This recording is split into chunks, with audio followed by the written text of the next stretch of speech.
थांबा मंडळी, आज आपण आईला विचारत काय खाणार. आई बोल. काय खाणार? पावभाजी. मी बनवतो. बनव. तर मंडळी आईची फरमाईश आहे पावभाजी, तर चला बनवूया. तर सगळ्यात पहिल्या भाज्या शिजवून घ्यायच्यात मीठ घालून.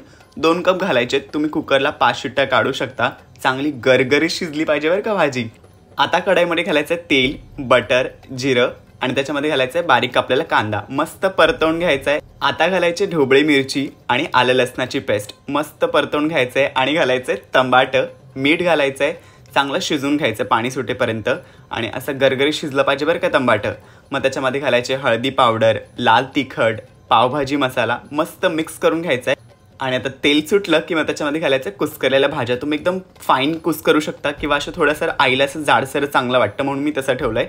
आणि जे पाणी होतं शिजवलेल्या भाज्यांमधलं ते घालायचंय. बीटरूटमुळे खूप चांगला कलर येतो. मस्त बटर घालायचंय. कोथिंबीरीत बिलकुल कंजूसी नाही करायची. आणि उकळी काढल्यावरती गरमागरम अशी चमचमीत आपली पावभाजी रेडी आहे. तर चला मंडळी, मग मस्त गरमागरम पाव वाढायचे, पावभाजी वाढायचे आणि आईची काय प्रतिक्रिया आहे ते बघूयात. चव कशी आई? खतरनाक.